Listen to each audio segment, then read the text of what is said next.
കളിയരങ്ങെന്ന് പറയുന്ന ടാസ്ക് ഒരുപക്ഷെ big boss പോലും പ്രതീക്ഷിച്ചതിനും അപ്പുറം മികച്ചൊരു റിസൾട്ട് കൊടുത്തു എന്നാണ് എനിക്ക് തോന്നുന്നത്. അത് പ്രകടനത്തിന്റെ കാര്യത്തിലാണെങ്കിലും മത്സരാർത്ഥികൾ ഒന്നിനൊന്ന് മികച്ച പ്രകടനം കാഴ്ചവെച്ചു എന്നുള്ളതാണ് കാണാൻ കഴിയുന്നത്. മികച്ച പ്രകടനം പ്രത്യേകിച്ച് ഈ പറഞ്ഞ പോലെ അക്ബർ അനു കോംബോ ഗംഭീരമായിരുന്നു.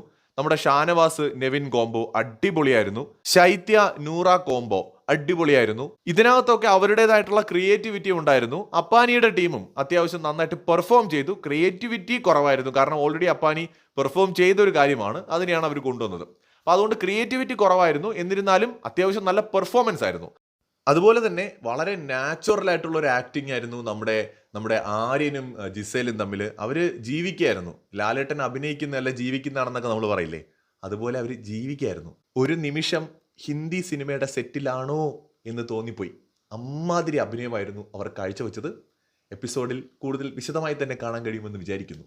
സോ മൊത്തത്തിൽ കളറായിട്ടുണ്ട്. ഇതിന് ശേഷം നടന്ന സംഭവങ്ങൾ കൂടി എടുക്കുമ്പോൾ ബിഗ് ബോസിന് 2 എപ്പിസോഡ് ഉണ്ടാക്കാൻ പറ്റുന്ന കോണ്ടന്റ് ഈ ഒരൊറ്റ ടാസ്കിലൂടെ തന്നെ കിട്ടിയിട്ടുണ്ട്. അതിൻ്റെ തുടർച്ച, അതായത് ഇന്നുണ്ടായ അവിടെ ഏറ്റ മുറിവുകൾ ഉണ്ടല്ലോ, ആ മുറിപ്പാടുകൾ ഇത് ബിഗ് ബോസ് വീട്ടിൽ തുടർന്നുള്ള ദിവസങ്ങളിൽ കാര്യമായ സ്വാധീനം ചെലുത്താൻ പോകുന്നതാണ്.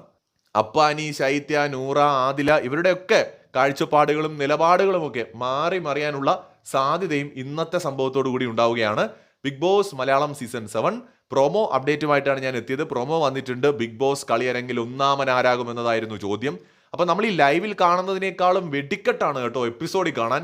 ആരും മിസ് ചെയ്യേണ്ട, കാരണം എപ്പിസോഡിന്റെ ഒരു പ്രൊമോയാണല്ലോ വന്നിരിക്കുന്നത്. ലൈവിൽ നമുക്ക് ഈ ക്ലോസ് ആംഗിളിലുള്ള ഷോട്ട്സ് ഒന്നും കാണാൻ പറ്റില്ലല്ലോ, പക്ഷെ ഇത് വളരെ ക്ലോസിലുള്ള ഷോട്ട്സ് കാണുമ്പോഴാണ് ആ ഒരു ബ്യൂട്ടി നമുക്ക് കാണാൻ പറ്റുന്നത്. ഗംഭീരമായിരിക്കുമെന്നാണ് തോന്നുന്നത് ഇന്നത്തെ എപ്പിസോഡ്. കൂടുതൽ അപ്ഡേറ്റുകളുമായി വീണ്ടും എത്താം.